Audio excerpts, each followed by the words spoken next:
So hello everyone, আজকে আমি তোমাদের সাথে শেয়ার করব মোস্ট ট্রেন্ডিং ল্যাটিনা মেকআপ। তো আমি একজন অবভিয়াসলি বেঙ্গলি গার্ল, দেখে বুঝতে পারছো। তো আজকে আমি একটা ব্ল্যাক কালারের হুডি পরে নিয়েছি কারণ আমাকে ভীষণ ঠান্ডা লেগেছে, আর তাই আমি একদমই কস্টিউম পরে বসে গেছি। তো আমি অনেক কিছু এই মেকআপটাকে নিয়ে একটু সার্চ করলাম যে কী ল্যাটিনা মেকআপ, কীভাবে করতে হয় ল্যাটিনা মেকআপ। তো যতটুকু আমি শিখলাম সেটা আজকে তোমাদের সাথে শেয়ার করব। তো চলো বেশি বকবক না করে ভিডিওটা স্টার্ট করা যাক। আর তোমাদের যাদের এরকম makeup, skin care, beauty related interested আছে তারা চটপট আমার চ্যানেলটাকে সাবস্ক্রাইব করে দাও। আর যদি একটুও ভিডিওটা ভালো লাগে একটা লাইক অবশ্যই করে দাও। চলো বেশি বকবক করবো না, ভিডিওতে দেখা যাক আদৌ কি আমি ল্যাটিনা মেকআপ করতে পারি কিনা। তো ল্যাটিনা হোক বা বেঙ্গলি মেকআপ, স্কিন কেয়ার তো অবশ্যই করতে হবে।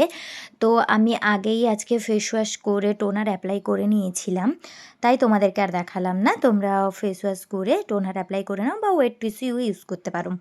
তো এরপর অল্প একটু ময়শ্চারাইজার লাগিয়ে নিচ্ছি, কারণ যে কোনো মেকআপে ময়শ্চারাইজারটা যদি আমরা ঠিকঠাকভাবে ইউজ না করি সেক্ষেত্রে আমাদের মেকআপটা কিন্তু ভালোভাবে ব্লেন্ড হয় না, প্রবলেম হয়ে যায়। তো দেখো আমার ময়শ্চারাইজিং হয়ে গেছে। আর আজকে আমি কালার কারেকশন করব না, কারণ সেরকম কোনো পিগমেন্টেশন বা ডার্ক সার্কেল আমার স্কিনে নেই। বেশ অনেক দিন ধরে আমি মেকআপ ভিডিও করিনি, ভালোভাবে স্কিন কেয়ার করার ফলে স্কিনটা একদম ফ্ললেস হয়ে গেছে, যেটা তোমরা দেখতে পাচ্ছ। এটা একদম র ক্লিপ। তো তাই ডাইরেক্টই ফাউন্ডেশন ইউজ করছি, আর আমি এখানে সুপারস্টার ফাউন্ডেশন ইউজ করছি। আর ডাইরেক্টই আমি ফেসের মধ্যে নিয়ে বিউটি ব্লেন্ডার দিয়ে ব্লেন্ড করে নেব। খুবই অল্প পরিমাণে আমি ফাউন্ডেশনটা ইউজ করছি, যেটা আমার শেডে, কারণ এরপরে আমি পুরোটাই ওয়ার্ম টোনে যাব। কারণ যতটুকু আমি গুগল থেকে সার্চ করে বা ভিডিওগুলো দেখে বুঝতে পেরেছি, ল্যাটিনা মেকআপ মানে ওয়ার্ম টোনের একটু মেকআপ, যে মেকআপগুলো একটু সুপার ডেন্সিটি হয়। তাই আমি আজকে যে হাইলাইটটা করব ওটা আমার স্কিন টোনের থেকে অনেকটাই ওয়ার্ম টোনের একটা কনসিলার দিয়ে হাইলাইটটা করব। দেখেছো ভীষণই ওয়ার্ম একটা সেন্ট টোন, যাই হোক না কেন ওটাকে করব। তবে এই মেকআপটা করার ক্ষেত্রে যেটা আমার মনে হয়েছে, যে তোমরা যখন ওয়ার্ম টোনের কোনো কিছু ইউজ করবে লাইক কনসিলার বা কন্ট্যুরের কোনো কিছু, তখন কিন্তু সেটাকে একটু ভালোভাবে ব্লেন্ড করতে হবে, আদারওয়াইজ ওটা কিন্তু দেখতে একদমই ভালো লাগবে না। তাই মেকআপটা করতে আমার যতটা না টাইম লেগেছে, একটু ব্লেন্ডিংয়ে বেশি টাইম লেগেছে। কারণ ইউজুয়ালি আমি কন্ট্যুর করি না, তোমরা জানো, কারণ আমার ওই জিনিসটা ঠিক ভালো লাগে না, একদম ফেসটাকে একদম চুষা হওয়া হামের মতো লাগে।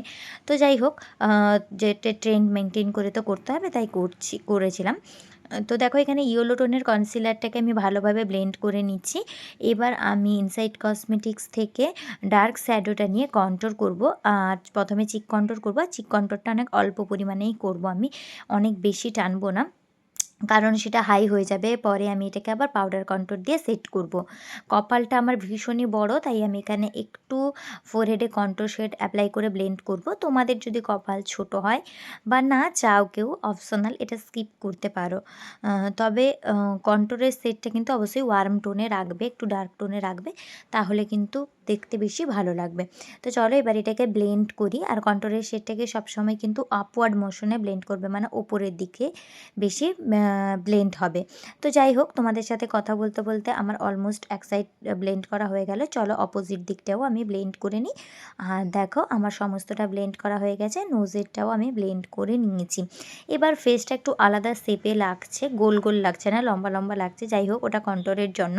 তো এবার কম্প্যাক্ট পাউডার দিয়ে আমি ভালোভাবে মেকআপটাকে সেট করে নেব, কারণ এখন উইন্টার চলছে, আমি লুজ পাউডারটা একটু অ্যাভয়েড করে চলি, কারণ আমার বেসটা ভীষণ ড্রাই ফিল করে, তাই আমি লুজ পাউডারটাকে অ্যাভয়েড করে চলি। আইব্রোটাকে আজকে ভীষণ প্রমিনেন্টভাবে ড্র করব, যাতে একদম শার্প একটা আইব্রো লুক আমি পাই। তো তাই আমি আইব্রোটাকে সেইভাবে ড্র করব। আর আজকে তাই আমি একটু আইব্রো পোমেড ইউজ করছি, যেটা ক্রিম পোমেড কালার হয়, ওটা পাউডার কালারটা নয়। তো যাই হোক, কথা বলতে বলতে একদিকেরটা হয়ে গেল। তোমরা পাউডার, ক্রিম, পেন্সিল যে কোনো কিছু দিয়ে করতে পারো, এটা ম্যান্ডেটারি নয় যে ক্রিম পোমেড দিয়েই করতে হবে। তো এবার আইটাকে ভালোভাবে প্রমিনেন্ট করার জন্য আমি আইব্রোটাকে সেট করে নিচ্ছি, আর আই বেসটাকেও সেট করে নিব কনসিলার দিয়ে। এখানে আমি ডার্ক টোন নয়, ফেয়ার টোনেরই কনসিলার ইউজ করছিলাম, কারণ পরে আমি যে আই শ্যাডোগুলো ইউজ করব সেগুলো যেন সুন্দরভাবে একটু পিগমেন্টেশন পায় আর একটু ওয়ার্ম আপ হয়, মানে বুঝতে পারছো আমি যেটা বলছি, যে একটু ভালোভাবে পিগমেন্টেশন দেখা যায়। তো যাই হোক, আমি কনসিলারটাকে আইলিডে ভালোভাবে লাগিয়ে নিব, দেন এটাকে ব্লেন্ড করে নিব।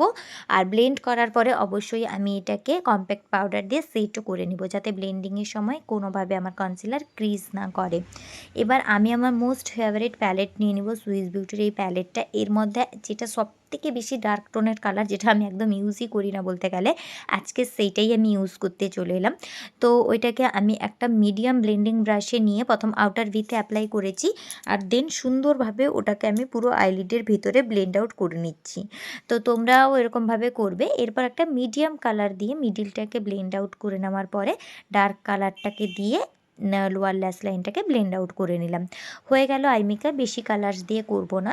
আর তারপর একটা শার্প উইং লাইনার আমি ইউজ করে নিচ্ছি। এখানে আমি লিকুইড লাইনার ইউজ করছি, তোমরা জেল বা লিকুইড যেটাতে যে কমফোর্টেবল সেটাই ইউজ করো। আর হ্যাঁ, আপার ক্রিজ লাইনটাকে ভালোভাবে একটা ক্লিন ব্রাশ নিয়ে ব্লেন্ড করে দাও, না হলে কিন্তু যেহেতু একদম ডার্ক শ্যাডো, সেহেতু কিন্তু লোয়ার মানে আউটার ভিতে একটা প্যাচ ক্রিয়েট করতে পারে। আমার মনে হয় সেটা দেখতে কখনোই ভালো লাগবে না। যাই হোক, এবার পাউডার কন্ট্রোরের পালা। পাউডার কন্ট্রোরটাকে যে জায়গাতে আমি ক্রিম কন্ট্রোর ইউজ করেছিলাম, মানে আমার নাকের দুপাশে, গালে এবং কপালে, সেই জায়গাগুলোকে আমি পাউডার কন্ট্রোর দিয়ে আর একটু ডিফাইন করে দেব। তোমরা সবসময় আমাকে পাউডার কন্ট্রোর করতেই দেখো, তো আজকে একটু ক্রিম কন্ট্রোরও করলাম। কেমন হয়েছে অবশ্যই জানিও কমেন্ট সেকশানে। তোমাদের কমেন্ট পড়তে ভীষণ ভীষণ ভীষণ ভালো লাগে আর ভীষণ ইন্সপায়ার্ড হই। এবার আমার favourite part blush. Blush use না করলে কি হয়, তবে এখানে আমি শুধুমাত্র সি জোনটাতে আমার ব্লাশ ইউজ করছি, পুরো চিকে ব্লাশ ইউজ করছি না, কারণ আমি আমার ফেসটাকে একটু ওভাল শেপে রাখতে চেয়েছি আজকে। তাই তোমরা একদম পুরো চিকে না অ্যাপ্লাই করে এরকমভাবে সি জোনে ইউজ করতে পারো। দেন আমি আমার চিকবোনটাকে ভালোভাবে হাইলাইট করে নিচ্ছি। চিকবোনে হাইলাইটার দেওয়ার পরে আমি অল্প নোজেও হাইলাইটার দিয়ে দিব, আর আমার কিউপিড বোতেও একটু হাইলাইটার দিয়ে দিব। যে জায়গাগুলোতে স্বভাবতই আমরা হাইলাইটার ইউজ করি সেগুলোতেই ইউজ করছি। এমনটা নয় যে লেটিন দেশে কিছু আলাদা ইউজ করে, সব কিছু সেমই মেকআপ ইউজ করে, তারা একটু ওয়ার্ম টোনে মেকআপটাকে রাখে, আর কিছুই না। এটাই হচ্ছে পার্থক্য, যেটা আমি বুঝেছি। জানি না আমি ঠিক না ভুল, কারণ সবার একটা নিজস্ব মতামত থাকতেই পারে। তো যাই হোক, আমি যেটা বুঝেছি আমি সেটাই তোমাদের সাথে শেয়ার করলাম। তোমরা আরও যারা যদি কিছু জানো তাহলে অবশ্যই আমাকে কমেন্ট করো, তাহলে নতুন কিছু শিখতে পারবো। এবার ডার্ক একটা ব্রাউন শ্যাডো দিয়ে আমি আউটলাইন টেনে নিয়েছি, তারপর একদম নিউড কালারের একটা শ্যাডো দিয়ে আমি ভেতরের লিপটাকে ফিল করছি, একটা উমরি শেপ ক্রিয়েট করছি। তো যাই হোক, আমার লিপস্টিকটা ভালোভাবে ড্র করা হয়ে গেছে। যেমনটা ল্যাটিনা গার্লের ট্রেন্ড হয়েছিল ওই ধরনের একটা লিপস্টিক ড্র করার চেষ্টা করেছি। তবে মনে হয় আউটলাইনটাকে আরও একটু ডার্ক করলে ভালো হতো, তবে অতিরিক্ত ডিফাইন লাগবে তাই করিনি, মিডিয়ামই রেখেছি।